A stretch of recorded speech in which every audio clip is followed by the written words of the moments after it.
Episode 7 of Big Deke News on a Saturday, January 15th. And yes, we did hit the over for the amount of episodes of Big Deke News. The line was set at 6. This is 7. For those of you that believed in me, thank you. For those that didn't, well, we actually have a pack with Bob's comments saying that he'll take the under. Also says, way too biased to do the news. This is just a freezing cold take all around, as this is the only reputable news source out there. Maybe we should take it easy, though, on the commenter, because I do think there is someone else that didn't really believe either. Over under for total episodes of Big Deke News, 6. I'd take the under. For today's edition on Super Wildcard Weekend, we have 2 Pittsburgh teams playing.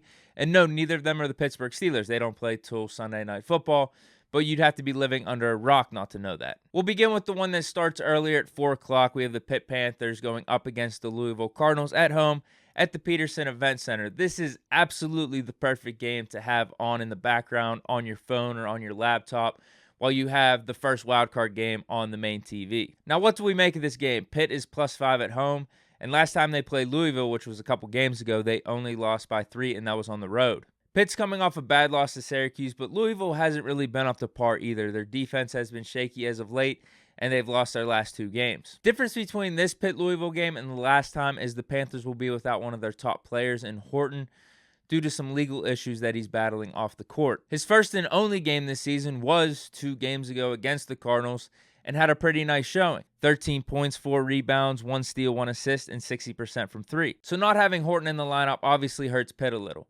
Hopefully he can return to the lineup soon. But they still got their best player in Hughley, and Mo Gee's actually quietly been on a little bit of a hot streak. 14 points in 5 of his last 6 games. For whatever reason, I'm taking Pitt in this one no matter what.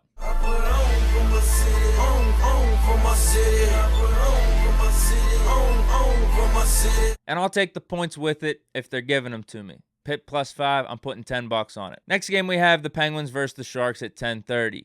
Penguins coming off a bad loss versus the Kings, but overall have been killing it lately. Sharks, not so much. 5 of 5 in their last 10, and in 9 of their last 12, haven't scored more than 2 goals in regulation.